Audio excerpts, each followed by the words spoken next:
Hello friends. दोस्तों, Mars पर जाने की कहानियां तो हम सब ने सुन रखी हैं, लेकिन क्या हो अगर मैं कहूं that Martians might really exist may be in the future. लेकिन क्या ये साइंस फिक्शन मूवीज़ के एलियंस होंगे, या शायद ये वो इंसान हो जो मार्स पर पैदा हुए और वहीं पले बढ़े। तो इस एपिसोड में you are one of them. So why would your skin be orange?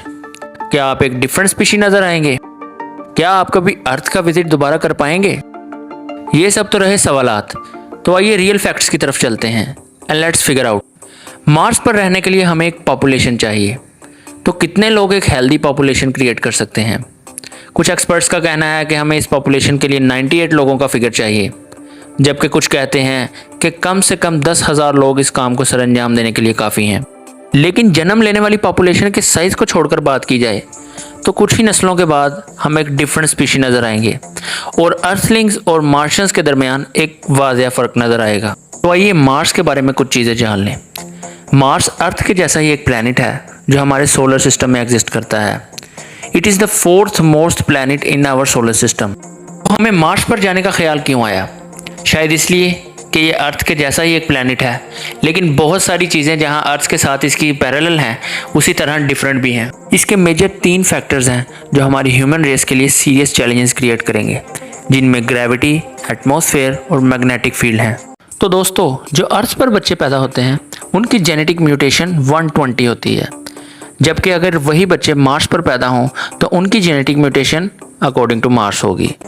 And you are right, उनकी वही जेनेटिक म्यूटेशन अगली जनरेशन्स में ट्रांसफ़र होगी। बट इन द फ्यूचर, वक्त गुजरने के साथ साथ जब हम मार्स पर सेटल हो जाएंगे तो हो सकता है कि हम अपनी जीन्स को मॉडिफाई कर लें।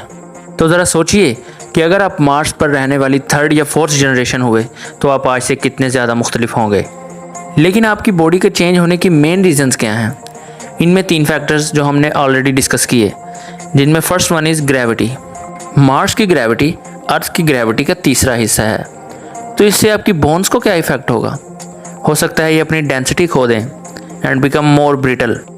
तो अगर आप मार्स पर शिफ्ट होना चाहते हैं तो आपकी हड्डियों का टूटना एक आम मसला बन जाएगा। दोस्तों, दूसरा फैक्टर है एटमॉस्फेयर। अर्थ एक डेंस किस्म का एटमॉस्फेयर रखता है। अर्थलिंग होने की वजह से हम एक डेंस किस्म के एटमॉस्फेयर से यूज्ड टू हो चुके हैं, क्योंकि अर्थ हाई अमाउंट में नाइट्रोजन और ऑक्सीजन कंटेन करता है। लेकिन मार्स में आपको ऑक्सीजन बहुत कम मिलेगी। इससे आपका रेस्पिरेटरी सिस्टम भी चेंज होगा। आपकी कैपिलरी वेज में ब्लड की अमाउंट डेंस हो जाएगी। दोस्तों, ये तो हो गए आपके बॉडी के इफ़ेक्ट्स। तो आप फिर रहेंगे कहाँ? दोस्तों, मार्स पर रहने के लिए आपको हाईली अंडरग्राउंड इंसुलेटेड घरों में रहना होगा। एक और इंटरेस्टिंग फैक्ट ये है कि मार्स पर रहने वाले लोग ज़्यादा दूर तक देखने के काबिल नहीं होंगे। They will be near sighted. The third and the final factor is radiations. दोस्तों, अर्थ एक स्ट्रॉन्ग मैग्नेटिक फील्ड कंटेन करता है जो हमें रेडिएशन से बचाए रखते हैं, जबकि मार्स में ऐसा नहीं है। ऑन अर्थ हमारी बॉडी एक मेलानिन प्रोड्यूस करती है जो हमें रेडिएशन से प्रोटेक्ट करता है। इन अदर वर्ड्स, अगर ये मेलानिन आपकी बॉडी पर प्रोड्यूस ना हो so your skin would be orange. इन सब के बाद क्या आप अर्थ विजिट करने के काबिल होंगे? चलें इस सवाल का जवाब ढूंढें। डेफिनेट सी बात है कि बैक्टीरिया और वायरसेस भी दोनों प्लैनेट में डिफरेंट होंगे। तो अर्थ के बैक्टीरिया और वायरसेस, इवन मार्स, बहुत ज़्यादा स्ट्रॉन्ग होने वाले हैं, और इसीलिए हमारा इम्यून सिस्टम अर्थ के मुकाबले में, अगर हम मार्शियंस हैं, तो बहुत वीक होगा। मार्स की ग्रेविटी अर्थ के मुकाबले में 1/3 है, तो आपकी बोन्स क्रैक कर सकती हैं। इसलिए अगर आप मार्स पर पैदा हुए तो दोस्तों आपको वहीं रहना होगा। इंसान हमेशा से एक जैसे दिखते आए हैं, रंग, नस्ल, हर तरह से। लेकिन मार्स पर चंद जनरेशन्स गुजरने के बाद हम एक नियर साइटेड ह्यूमंस होंगे जो कि कम ऑक्सीजन के साथ सर्वाइव कर सकें। और अगर हम वहाँ एक दफ़ा सेटल हो गए तो ये हमारा स्टॉप नहीं होगा। फिर हम नए प्लैनेट्स को डिस्कवर करेंगे और नई कम्युनिटीज़ बनाएंगे।